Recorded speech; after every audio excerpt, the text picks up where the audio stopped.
كثيرا طيبا مباركا فيه كما ينبغي لجلال وجهه وعظيم سلطانه، وصلى الله وسلم على نبينا محمد وعلى آله وصحبه أجمعين. وبعد، حياكم الله أيها الإخوة في هذا المجلس المتجدد الذي أسأل الله سبحانه وتعالى أن يجعلني فيه وإياكم ممن يستمعون قوله فيتبعون أحسنه. موضوع مذاكرتنا اليوم إن شاء الله تعالى هو كما قد أعلن الإخوة صفة صلاة النبي صلى الله عليه وآله وسلم من التكبير إلى التسليم. وسوف تكون مذاكرتنا إن شاء الله تعالى لهذه الصفة مذاكرة عملية، بحيث نطبق لكم إن شاء الله تعالى ما نذكره من هيئة وصفة الصلاة. وقبل أن نبدأ في هذا المجلس لابد أن ننبه إلى عدد من المسائل. المسألة الأولى، سوف نوزع عليكم إن شاء الله تعالى الكتاب المعتمد، وهو تلخيص صفة صلاة النبي صلى الله عليه وسلم من التكبير إلى التسليم كأنك تراها، لشيخنا الوالد العلامة محمد ناصر الدين الألباني رحمه الله تعالى. وهذا الكتاب أيها الإخوة على صغر حجمه، إلا أنني أطلب من الإخوة أن يحتفظوا بهذه النسخة في بيوتهم، فتكون مرجع لك. فإذا أردت أن تستفسر عن مسألة من المسائل فترجع إلى هذا الكتاب، فيبين لك الشيخ بالدليل الصحيح الهيئة أو الكيفية التي ينبغي أن يكون عليها. وأنا أنصح بعض الإخوة اللي عندهم همة في القراءة بعد أن يختم قراءة هذا الكتاب أن ينتقل إلى قراءة هذا الكتاب. فهذا الكتيب هو اختصار لهذا الكتاب، هو صفة صلاة النبي صلى الله عليه وسلم. هذا هو الكتاب وهذا هو الاختصار. وهذا الكتاب أيضا هو اختصار للأصل في 3 مجلدات. والشيخ رحمه الله تعالى قد راعى في تأليفه لهذه الرسائل 3 مستويات المتعلمين، فهذا للمبتدئين وهذا للمتوسطين، والكتاب الذي هو 3 مجلدات للمتقدمين في طلب العلم. ذكر الشيخ رحمه الله تعالى في الأصل في 3 مجلدات طرق الحديث وترجيحات المذاهب واختلافهم وبيان المسألة بتفصيلها.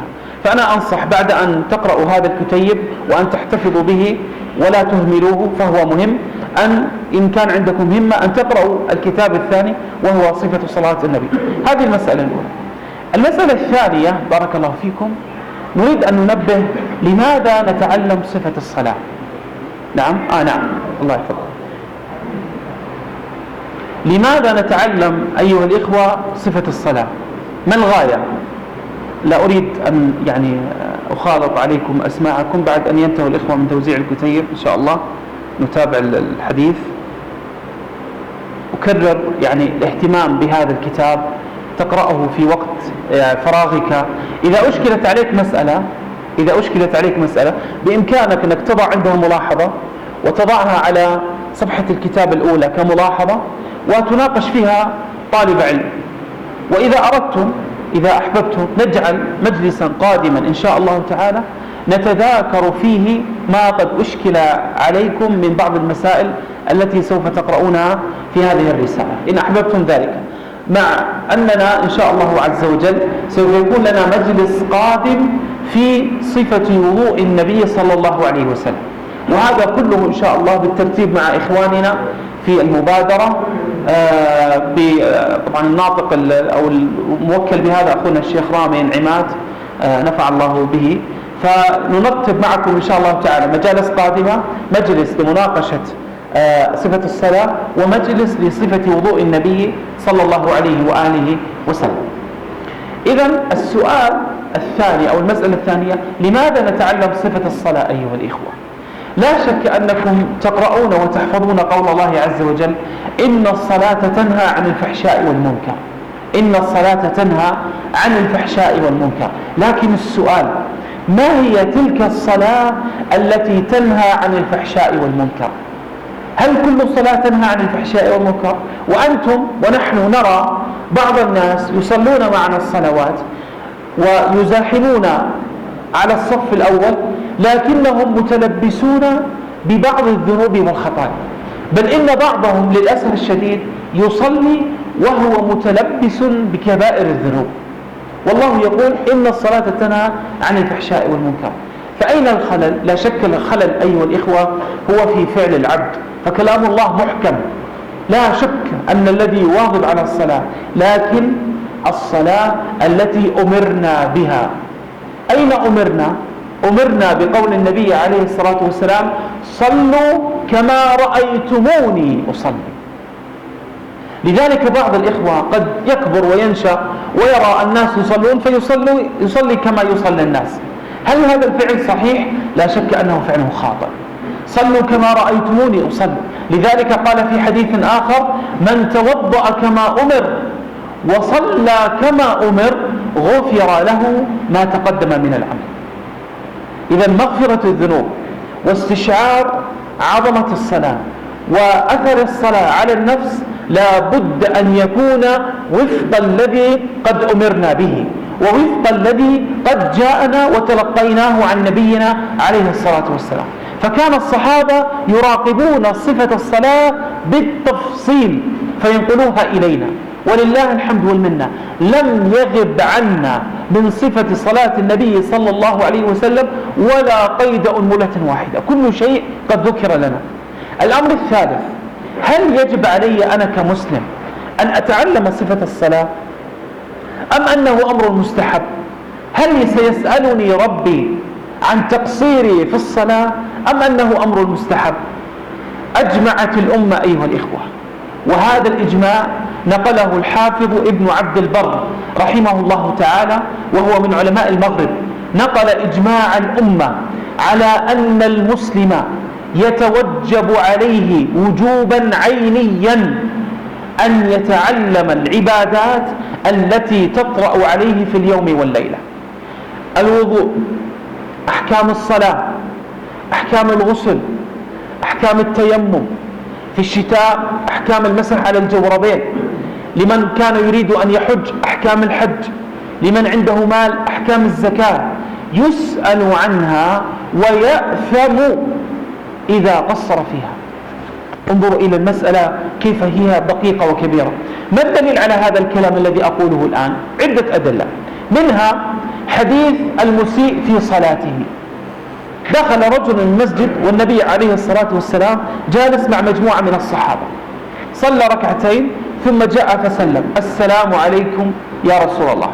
فقال له النبي عليه الصلاة والسلام، والحديث متفق عليه. إيش معنى متفق عليه يا أخوان؟ إيش معنى متفق عليه؟ الشيخان. من هما الشيخان؟ البخاري ومسلم، يعني الحديث رواه البخاري ومسلم وهذه أصح الكتب. فقال له النبي عليه الصلاة والسلام: ارجع فصلي فإنك لم تصلي. صلى ركعتين ومع ذلك قال له: فإنك لم تصلي. رجع صلى ركعتين ثم جاء مرة أخرى: السلام عليكم.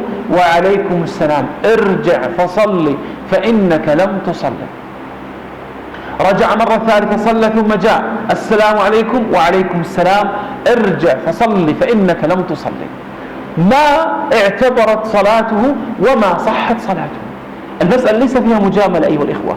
بعض الناس يقول لك: يا شيخ إن الله غفور رحيم. نعم إن الله غفور رحيم، لكن يغفر من؟ يغفر لمن يسلك أسباب المغفرة ويتبع أسباب الهداية. أما المقصر اللامبالي الذي لا يركز ولا يهتم فلا شك أنه سوف يحاسب.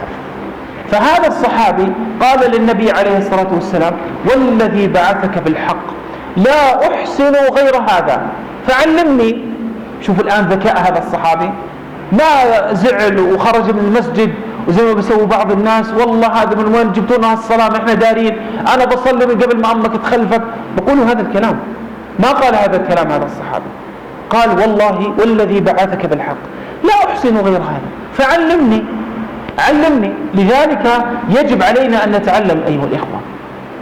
لا تنتظر طالب العلم أن يأتيك، بل أنت ابحث عن طالب العلم. لذلك ماذا قال الله؟ فاسألوا أهل الذكر. ما قال انتظروا أهل الذكر لما يأتوكم، قال فاسألوا، ابحث عن طالب العلم، ابحث عن العالم، ابحث عن إمام المسجد الذي عنده علم واسأله، اجلس بين يديه، تعلم منه قراءة الفاتحة، تعلم منه صفة الوضوء، تعلم منه صفة الصلاة، لأن الله سوف يحاسبني، لأن الله سوف يحاسبني. حديث آخر، الشيخ حسين وزعت على الإخوة اللي هناك، وزعت عليهم؟ أخذوا؟ نعم. الجميع أخذ؟ نعم. الحديث الآخر أيضا متفق عليه. رأى النبي صلى الله عليه وسلم رجلا يصلي وهو ينقر في صلاته نقرا سريعا، يعني باللغة العامية أرحنا منها يا بلال. فقال عليه الصلاة والسلام: لو مات هذا على هذا مات على غير ملة محمد، على غير هدي محمد. ليس معنى الكلام أنه كافر أو خالد في جهنم والعياذ بالله، لا، المقصود على غير الهدي الذي جئت به. ليست هذه هي الصلاة التي نزلت علي من السماء. من أين جاء بها هذا؟ من أين جاء بها؟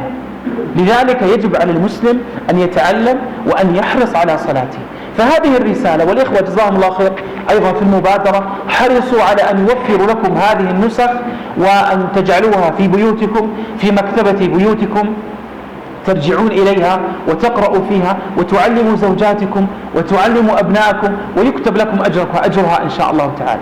إذا أعطيت هذا الكتاب زوجتك تتعلم صفة الصلاة يكتب الله لك هذا الأجر العظيم.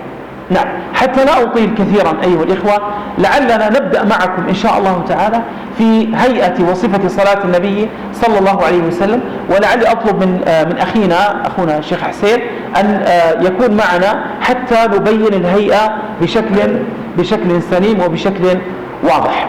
نقول بارك الله فيكم. أولا نعم، ما في مشكلة، لا كونك أقرب كونك من أهل مكة. أولا قبل أن يدخل الإنسان وأن يشرع في الصلاة لا بد أن يأتي بالشروط التي يجب أن تتوفر قبل الدخول في الصلاة. وهذه الشروط ما هي؟ من يستطيع أن يذكرنا بشروط الصلاة؟ الطهارة، هي واحد. أيضا النية، اثنين. استقبال القبلة، ثلاثة أو أربعة. ستر العورة. جميل، هذه شروط. وذكرتم الوقت، والوقت أيضا دخول وقت الصلاة، هذه هي شروط الصلاة، يجب أن تكون جاهزة عندي قبل أن أشرع في الصلاة. وأركز وأذكر مسألة تتعلق بالقبلة، وهي المطلوب فينا نحن أيها الإخوة الذين لا نرى الكعبة، نحن لا نرى الكعبة، المطلوب منا أن نتجه إلى جهة الجنوب، إلى جهة الجنوب. هذا المطلوب. ليس المطلوب أن أصيب عين الكعبة، المطلوب منه أن يصيب عين الكعبة هو الذي يرى الكعبة. الذين في المسجد الحرام يجب عليهم أن يصيبوا وأن يتوجهوا إلى عين الكعبة، لكن الذين لا يرون الكعبة يكفيهم أن يتوجهوا إلى جهة الجنوب. بناء على ذلك إذا كان في انحراف بسيط إلى اليمين أو إلى اليسار فهذا لا يضر، هذا لا يضر. إذا رأيت إنسان يصلي مثلا ورأيته منحرف قليلا، طبعا ليس في المسجد، المسجد واضح، لكن يصلي في البر، ورأيته منحرف قليلا عن القبلة لا بأس، لو ما ذكرته ليس عليك شيء. لكن لو رأيته منحرفا كثيرا هكذا أو هكذا فيجب عليك أن تصوب صلاته وأن يتوجه وأن يستجيب لك وأن يتوجه إلى القبلة. هذا الأمر الأول. الأمر الثاني، تفضل الشيخ حسين. نأتي الآن إلى نريد أن ندخل في الصلاة. أول شرط أو استحضار النية. استحضار النية أيها الإخوة يكون في القلب وليس على اللسان، يكون في القلب وليس على اللسان. نقل شيخ الإسلام ابن تيمية رحمه الله تعالى وابن القيم وجماهير العلماء أنه لا يعرف في المذاهب كلها الجهر بالنية أبدا، لا يعرف في أي مذهب من المذاهب. فهذه المسألة اتفقت عليها كلمة الفقهاء أنه يجب أن تكون النية في القلب، ينوي الإنسان ويستحضر في قلبه ولا يتكلف. بعض الناس يقول اللهم إني نويت أن أصلي صلاة الظهر 4 ركعات خلف الإمام الفلاني في المسجد الفلاني، هذا تكلف. يكفيك أن تقول في قلبك، أن تستحضر في قلبك نويت أن أصلي صلاة الظهر 4 ركعات، خلاص هذه هي النية، لا نتكلف فيها كثيرا ولا نميع في المسألة أيضا. ثم نأتي إلى التكبير. هذه التكبيرة أول تكبيرة في الصلاة تسمى تكبيرة إيش؟ الإحرام. نرفع يدينا يا شيخ حسين، أحسنت، بهذا الشكل، الكف باتجاه القبلة. يخطئ بعض المصلين عندما يكبر كيف؟ عندما يكبر أيوة هذا خطأ، وبعض الناس بيسوي هيك، وبعض الناس بيمسك شحمة أذنه. هذه كلها أخطاء لا تعرف في صفة الصلاة. السنة هكذا، إما أن تكون حذو الأذنين أو تكون حذو المنكبين، والكف باتجاه القبلة هكذا هكذا، هذا الرفع. ويتلفظ ويقول إيش؟ طب واحد قال الله أعلم، واحد قال الله أكرم، بصير شو حكم صلاته؟ لم تنعقد. يجب أن يتلفظ بالله أكبر، يجب أن يتلفظ. سؤال آخر، واحد كبر لكن هيك كبر، ما حرك شفتيه ولا قال الله أكبر، انعقدت صلاته؟ لم تنعقد صلاته. يجب أن يتلفظ، أن يتحرك لسانه وشفتيه بالتكبير، لا بد. أما الذي يكبر من غير أن يحرك شفتيه ولا لسانه، هذا ما كبر، هذا رفع يديه فقط. العبرة الأهم هو الله أكبر، العبرة والأهم هو اللفظ الله أكبر. ورفع اليدين هذا سنة مؤكدة، سنة مؤكدة. إذا لم يرفع الإنسان يديه صلاته صحيحة، لأنه العبرة بلفظ الله أكبر. بعد أن يكبر ويرفع يديه، وخطأ بعض الإخوة أيضا يسوي هيك مثلا، هيك ما بيكملها، أو هيك، هذا خطأ. السنة هكذا، يرفع يديه حتى تستقر قرب أذنيه أو قرب منكبيه، يعني قرب كتفيه، ثم بعد أن يكبر يضع اليمين على اليسار. هنا عندنا بعض المسائل. المسألة الأولى، وين يضع يديه؟ هل يضع يديه على صدره أم على بطنه أم على سرته؟ ما هي السنة في هذا؟ على صدره. طيب، هل يجوز أن أضع يدي على بطني أو على سرتي؟ نقول هذه الصلاة توقيفية، ليست بالأهواء، بمعنى صلوا كما رأيتموني أصلي، ليست بالأهواء، وإنما يجب أن نفعل كما فعل النبي عليه الصلاة والسلام. أين نضع اليدين؟ أمر النبي عليه الصلاة والسلام أصحابه أن يضعوا أيديهم على صدورهم، والصدر هو كل القفص الصدري، القفص الصدري هذا كله صدر، فهنا يجوز وهنا يجوز وهنا يجوز، كل هذا صدر. بعض الإخوة يعتقد أنه هذا تفعله النساء فقط، وأما الرجال يضعون على البطن أو على السرة، هذا الكلام غير صحيح. النبي عليه الصلاة والسلام كان يأمر أصحابه، ولو كان هذا الفعل خاص بالنساء لقال هذا للنساء وللرجال مثلا ضعوا في كذا وكذا. فالسنة الثابتة للرجال والنساء أن يضعوا أيديهم على صدورهم. السنة الثانية أن تكون اليمين على الشمال ولا الشمال على اليمين؟ اليمين على الشمال. قال عليه الصلاة والسلام: إنا معشر الأنبياء أمرنا بتعجيل فطورنا وتأخير سحورنا ووضع أيماننا على شمائلنا في الصلاة. هذا لكل الأنبياء كانوا يؤمرون بهذا. هذه المسألة الثانية. المسألة الثالثة: كيف أضع اليد؟ هل أضعها هكذا ولا أضعها هكذا ولا أضعها هكذا؟ وين الصح وين الصواب؟ الصواب أمامنا أو عندنا، أحسنت، عندنا كيفيتان. الكيفية الأولى إما أن أبسط الكف على الكف والرسغ والساعد بهذا الشكل، بهذا الشكل، وإما أن أقبض اليمين على اليسار، قبض، أيوة بهذا الشكل، أقبض باليمين على اليسار بهذا الشكل. كيفيتين، افعل ما تشاء، لكن هذا مخالف للسنة وهذا مخالف للسنة وهذا مخالف للسنة. كله السنة إما الكف على الكف وإما أن تقبض اليمين على اليسار، هذه هي السنة. بعد أن أفعل هذا، شوفوا إخوان، أنا بدي إياكم تتأملوا الدقة في النقل. هذا الكلام مش من عندنا، هذا نقل إلينا في أحاديث، ولما تقرأوا الكتيب سوف تقفوا على هذه المسألة. أحاديث بالتفصيل نقلت إلينا ولله الحمد والمنة. إنا نحن نزلنا الذكر وإنا له لحافظون، والذكر يشمل الكتاب والسنة. بعد أن يكبر الإنسان ويضع يديه على صدره، ماذا يقرأ؟ دعاء الاستفتاح. وحكم دعاء الاستفتاح أنه سنة، أنه سنة. من صيغ دعاء الاستفتاح له صيغ كثيرة جدا. الصيغة المشهورة: سبحانك اللهم وبحمدك وتبارك اسمك وتعالى جدك ولا إله غيرك. تعالى جدك يعني تعالى سلطانك،